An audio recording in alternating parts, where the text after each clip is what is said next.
Well, thank you, Mark. You've done an absolutely brilliant job tonight. I'm sure he's persuaded you that your licence fee is being well spent, even if I fail to do that. Those of you who know me, I know probably what you're thinking. Can I be more miserable than what you've already heard? Actually, possibly not. This might be one of those rather wonderful occasions where if I don't exactly cheer you up, maybe you don't go home more miserable than you came in. Maybe. It's curious, actually, that Alistair Campbell was last year's speaker. I was a political editor for a few years for my sins at the FT and had something of a combative relationship with Campbell. In fact, when I was younger, one of the few things that gave me pleasure was that he came up with this catchphrase when briefing lobby journalists on behalf of the then Prime Minister Tony Blair. His phrase was, "That's another smart-ass question from the Peston School of Journalism," which I sort of rather wore as a badge of honour. Now, I also got to thank Mark for letting you all know about the sort of pros and cons of being an Arsenal supporter, lifelong, third generation.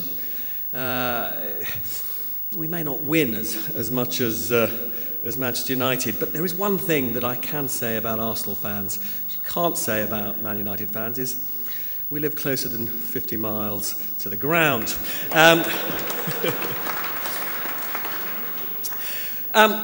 Now, what I thought I'd do is, you'll have seen me, I guess, from time to time on the 10 o'clock news, sitting next to Mr. Hugh Edwards, my old friend. And one of the things that I think he's desperate most nights to ask me is really the following question. And just picture it, he's sitting next to me. He says, "Robert, tell us, how screwed are we?" And actually, my answer is probably quite a lot less than many of us may feel or fear. And I suppose putting it in sort of rather simplistic terms, my view about where we are in the UK is we're not Greece.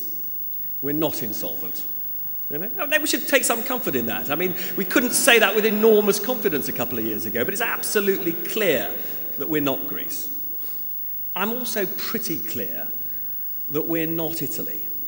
I don't myself think that we have to worry in any fundamental way that in a public sector sense we are going to be unable to borrow the money we need.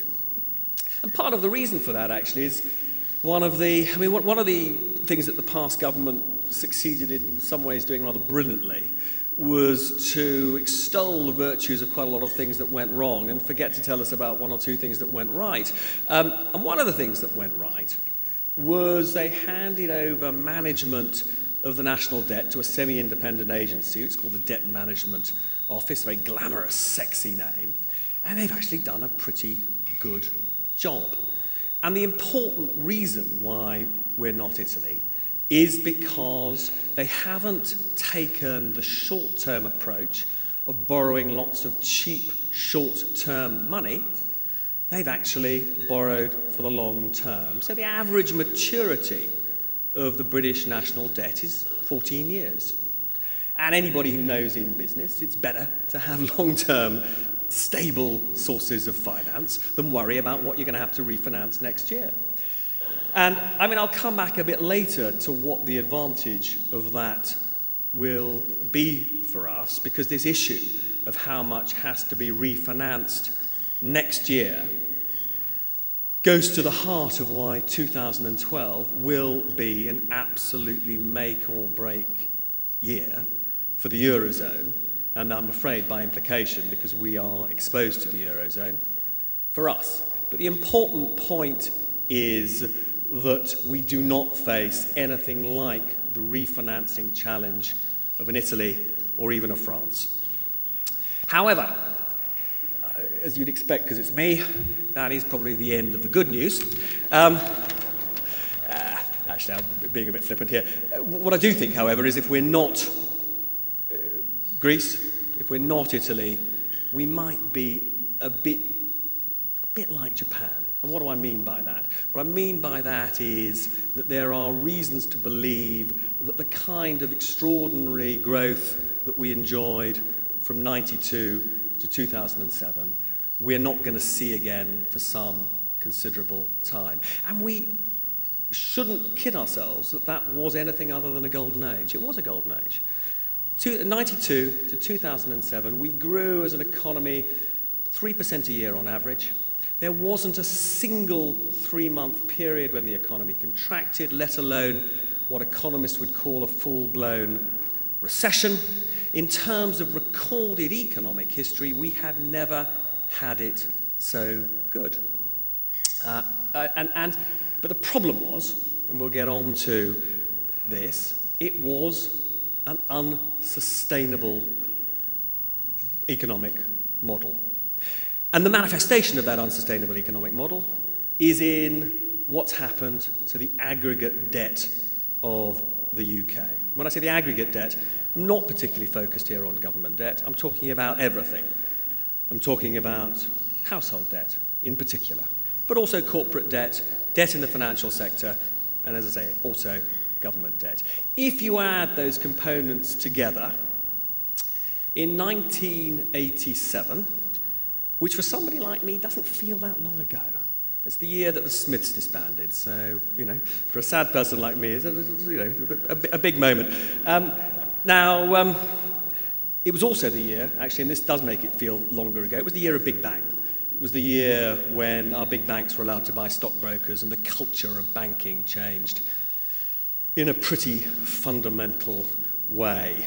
It was before that, bank managers actually knew their customers. Seems a long time ago. Anyway, back then, aggregate debt was 189% of GDP. Today, it is 497% of British GDP. Right? It's an astonishing increase. And there are two components of that which soared. There was financial sector debt, banks lending to other financial institutions, and there was a massive surge in household debt. Household debt was 51% of GDP in 87.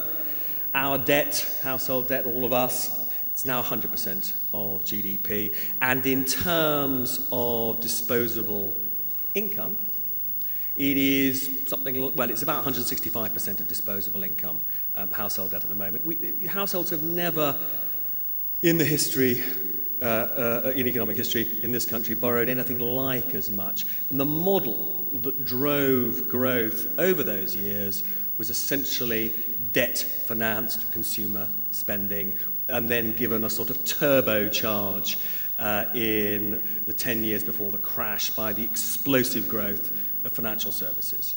But neither of those trends, we now know, were sustainable.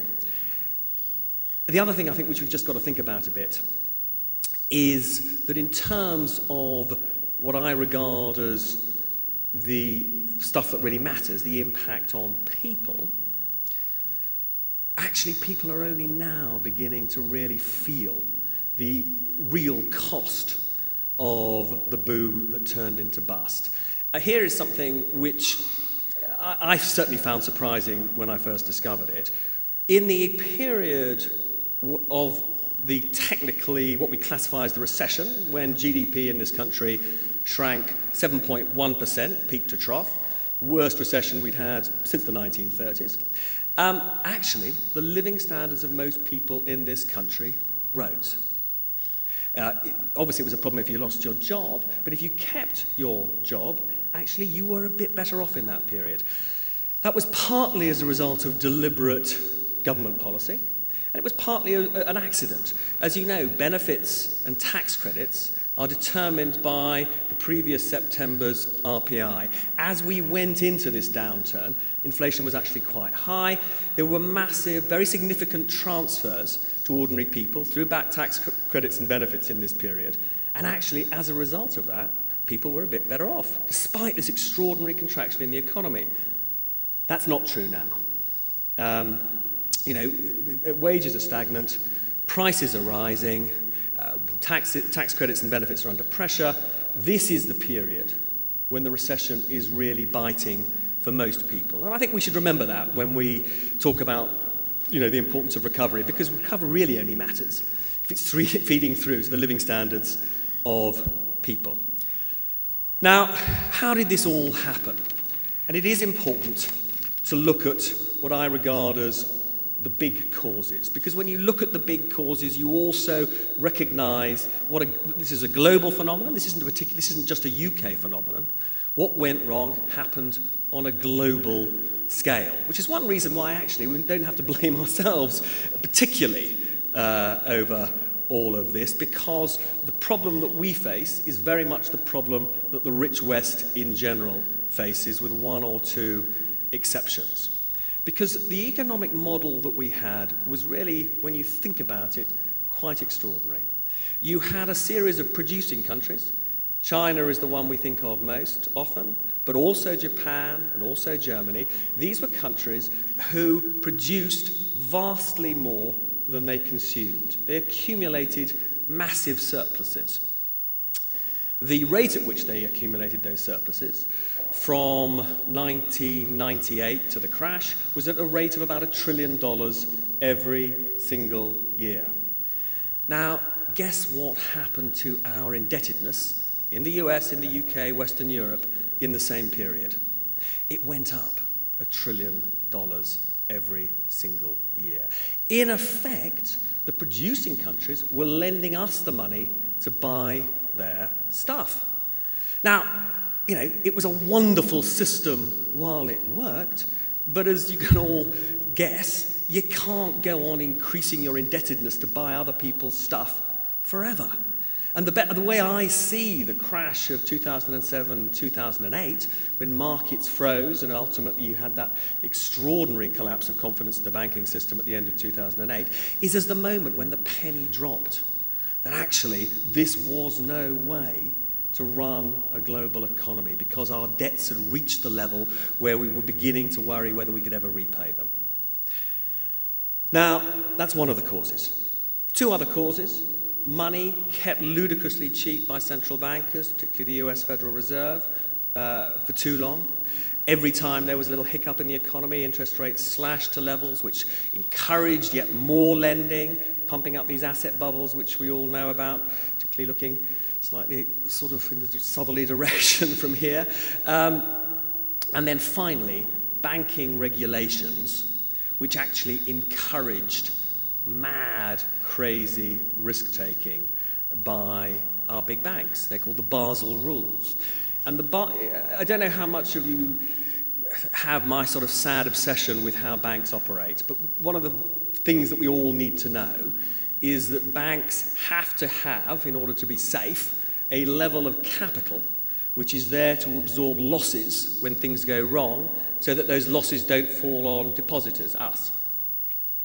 Now, these Basel rules were designed, in theory, to make sure that banks had more than enough capital. But actually, because of their complexity and the way that the risks were weighted, they gave a massive incentive to banks to game the rules, to play around with the rules, to disguise how much capital they had, in fact, how little capital they had.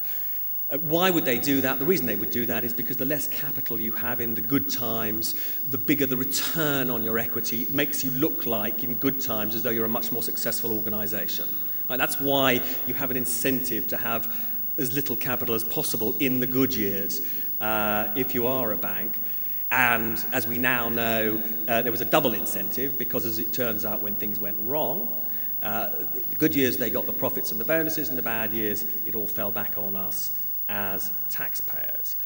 But the point about these rules, I'm not going to go into it in the kind of mind-numbing detail I'm capable of, but the point about these rules, I'll just illustrate it in the case of Royal Bank of Scotland. If you looked at their balance sheet, on their published numbers, at the time that they almost collapsed, the capital ratio of the bank was sort of 9 or 10%, which looked a reasonably prudent, amount of capital. It looked as though they'd have to lose 10% of the value of their loans to be bust, okay? And that doesn't happen very often, does it? But unfortunately, that didn't tell the whole story, because what they'd actually done was they directed their loans into categories where they actually, under the rules, didn't have to hold very much capital, because under these rules, these kinds of loans, like loans to banks, loans to countries, loans for mortgages, the AAA crap that was manufactured out of subprime stuff in America, none of these sorts of loans they didn't have to hold very much capital against those sorts of investments and loans. So in practice, when the balloon went up, the ratio of all of Royal Bank of Scotland's loans to its capital was 50-1. They had 2%, right? Now, anybody who's ever, invested the tiniest amount of money knows that a 2% fall in the value of assets is not an unusual event. And of course, we did get more than a 2% fall in the value of Royal Bank of Scotland's assets, which is why we as taxpayers have ended up putting £45 billion of investment into Royal Bank of Scotland to prop it up. Now, it is extraordinary that that was allowed to happen, because this was a bank whose balance sheet was £2 trillion. This was a balance sheet that was bigger than the size of the entire British economy. So I think, we have to say that something fundamentally went wrong. Now, the reason I've slightly laboured these causes for 3 reasons. One is, actually, China, Germany, Japan, they are still generating surpluses, and we, in the West, in parts of the West, not Germany, but, the US, the UK, parts of Western Europe, we are still deficit countries. So we have not solved that one element, the fundamental cause of all of this. Actually, in the aggregate, our debt is still rising a bit, okay? Not healthy. Secondly, does anybody think that the current price of money, base rates, Bank of England official rate at 0.5%, is the right price of money? I think it's very doubtful. And finally, although the Basel rules have been reformed, they are still mind-bogglingly complex. I'm sort of slightly old-fashioned. I think the best discipline on any private sector institution is owners being able to see what's going on in an institution. It is completely impossible for any owner, and I think pretty challenging for any regulator, to have the faintest idea what is going on in banks of the size of Royal Bank of Scotland, Union Bank of Switzerland, Barclays. And that's partly because of the decisions these institutions have made about how complex to make their businesses, but it's also partly because the regulators have not grasped the nettle of simplifying the regulations and therefore by implication the industry. Now, I can't really go sort of talk to you without talking a bit about the Eurozone. And I think the interesting thing about the Eurozone crisis, because it is the big thing hanging over all of us, is that in an economic sense, it was completely avoidable. And the reason I say that is because if you add together the debt of all Eurozone countries, if you add together the external deficits, trading deficits, current account deficits, of all Eurozone countries, actually the Eurozone on that perspective is in a better position than the US and in a better position than the UK. And yet our borrowing costs on international markets are a fraction of theirs. We're not facing in the US and the UK the kind of meltdown they face. Why is that? It's because the debt in the Eurozone is in all the wrong places.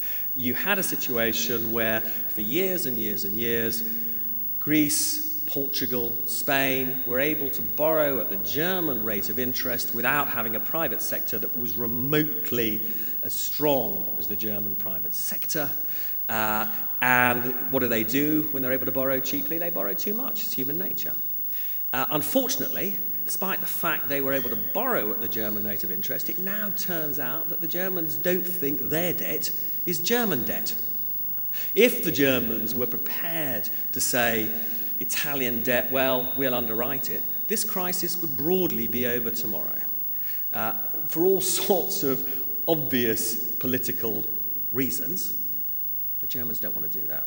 And if, therefore, one is going to be slightly pessimistic about the outlook for the Eurozone, because it is the big threat hanging over us, it is that the politics of this is so hideous. Now, I am going to say some very good things about not only this part of the world, but the UK. I'm making a couple of films at the moment, one about the 15 years that got us into this mess, and one about the next 15 years. And quick plug, December the 4th, December the 11th, BBC Two. What I have done during that is spend even more time than I normally do going around the country talking to people who run big companies and small companies. And the thing which really impresses me is just the quality of the businesses we have in this country. They are superb. In a way, they had to be, because during particularly the latter 10 years of the boom years, sterling was kept unbelievably high by the perceived success of the city. You could only survive in manufacturing if you were world-class in those circumstances, so they are world-class. The problem is we just haven't got enough of them. Manufacturing, 12% of the British economy. Business services, we're pretty good at business services. Lots represented around this room. Only 14% of the British economy. We need much, much more of those sorts of businesses that will invest and will sell abroad so that we can close that deficit. But transforming the British economy isn't something that can happen overnight. And I think that is what we have to recognize. So if we saw 3% growth in the 15, 16 years to 2007, maybe we should be looking forward to 1.5 for the next 5 to 10 years. Actually, I'm myself unpersuaded that that is such a terrible thing. One of the things, I spend quite a lot of time traveling, spend quite a lot of time in China. If you go to Shanghai, you're impressed. It's staggering. You know, city of 35 million people, skyscrapers everywhere, a pretty high standard of living, incredible education system. You go 10 miles outside of Shanghai, as I did last time, and you see extraordinary poverty. I've spent a lot of time with a farmer in a hut, living the kind of life which we haven't seen in this country for 100 years. No bath, no running, no hot water, no lavatory. This is still a country whose average incomes are a tenth of ours, despite the incredible success they've had in generating growth. We are a very rich country. Growing at 1 to 1.5% a year is not a disaster if we use our resources effectively. Now, I have to say, if we are moving into that kind of growth, everything changes. Right? And in particular, politics changes, because politics becomes, I think, about really quite difficult decisions about what we really value as a society. If the boom years we kidded ourselves we could have it all, the next 10 years are probably about deciding what really matters to us. And that is a big and fundamental change, but I don't think that it is a disaster. Now, I did say at the beginning that I thought that 2012 would be the sort of make or break year. And I'll explain to you why I think it's the make or break year. And I don't mean that, it's going to break us in some sort of way that we can't recover from. I'm really talking about whether or not we have, we sort of bump along the bottom for a bit, or whether we lurch down as a result of a crisis in the Eurozone. And the reason why 2012 is the big year is because it is the year that much of the borrowing of the boom years comes up for repayment. And I'll just quickly take you through these numbers. Next year, Italy, to refinance maturing debt, pay interest, and finance its deficit, needs to borrow 400 billion euros. Right? France needs to borrow also in the range of 400 billion euros. Spain, 220 billion or so. Actually, I think we're in a pretty reasonable position given the size of our economy. We would have to borrow about 250, 260 billion euros in that period, which, given the size of our economy and given, crucially, that we have a central bank that is able to buy our debt in a way that the Eurozone doesn't, and that is a fundamental problem with the Eurozone, that the ECB, one of the things that would sort the ECB sought the Eurozone would be if the European Central Bank could buy, for example, some of the Italian debt. But it can't, and I'll tell you precisely why. It is not just to do with sort of the niceties of German fears about a return to hyperinflation. It's actually to do with practical politics.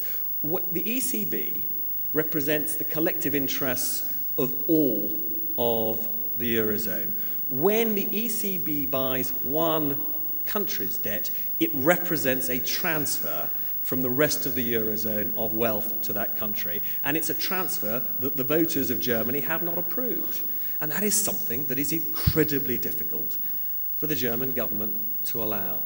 Now, and the other bit of big refinancing that needs to happen is that European banks, including British banks, need to borrow 810 billion euros. It's the maximum of it's the period when, for the banking system, there is a massive surge in how much of its previous debt comes up for refinancing. So what does it all mean? Okay, what it means is, if we manage to find the money for all of that, then we'll get through 2012. But, it's not immediately clear to me, in putting it in rather simplistic terms, where all the money is going to come from.